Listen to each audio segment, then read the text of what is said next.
नमस्ते दोस्तों।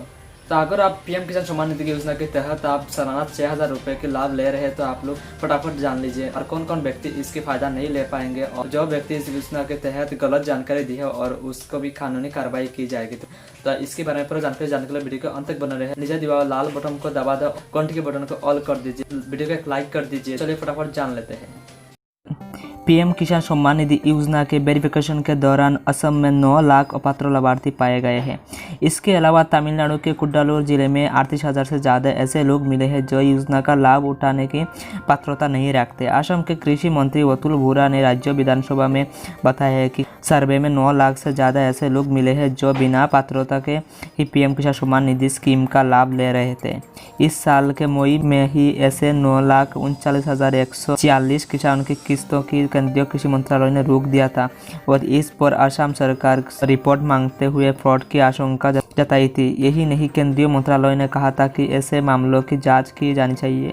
इसके बाद असम के सीएम सर्बानंद ने अनियमितताओं की जांच का आदेश दिया था। सर्वे के कृषि मंत्री ने कहा राज्यों के 33 जिलों में सबसे ज्यादा 1.51 लाख अपात्र लाभार्थी बारपेटा जिले में पाए गए हैं। इसके अलावा कामरूप में 85,711 और बक्सा में 53,533 ऐसे लाभार्थी मिले हैं जो अपात्र है। बता दें कि पीएम किसान सम्मान निधि योजना के गाइडलाइंस के तहत कोई अपात्र व्यक्ति इसका लाभ लेता है तो पकड़े जाने पर उससे खासता की गई सभी किस्त वापस ली जाएगी। इसके अलावा उस पर कानूनी कार्रवाई की जाएगी। ऐसे में ये जरूरी है कि स्कीम के लिए आवेदन करने से पहले ये जान ले कि आप इसके पात्र है या नहीं।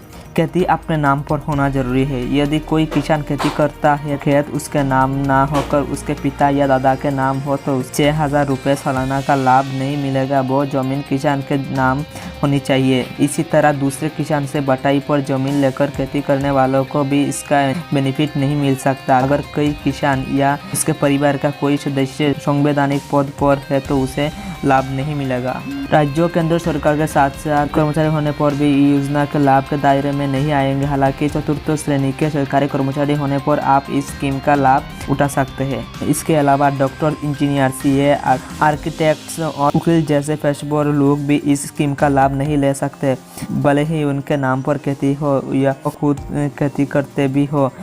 2,000 रुपये से अधिक की मासिक पेंशन भोगियों को भी इसका लाभ नहीं मिलेगा। बीते वर्ष में यदि परिवार के किसी सदस्य ने इनकम टैक्स का भुगतान किया है तो भी इस स्कीम का लाभ नहीं लिया जा सकता है। तो पीएम किसान सम्मान निधि से जुड़ी इस जानकारी को जानकर आपको कैसा लगा जरूर कमेंट में बता देना। और अगर आप वीडियो के अंत तक देखें तो आपका बहुत बहुत धन्यवाद। और आप अपने फैमिली मेंबर और फ्रेंड के साथ वीडियो को शेयर कर दीजिए ताकि उन्होंने भी इस विषय के बारे में जान सके। मिलेंगे और नए जानकारी के साथ, तब तक के लिए मुझे दीजिए इजाजत। वंदे मातरम, जय हिंद।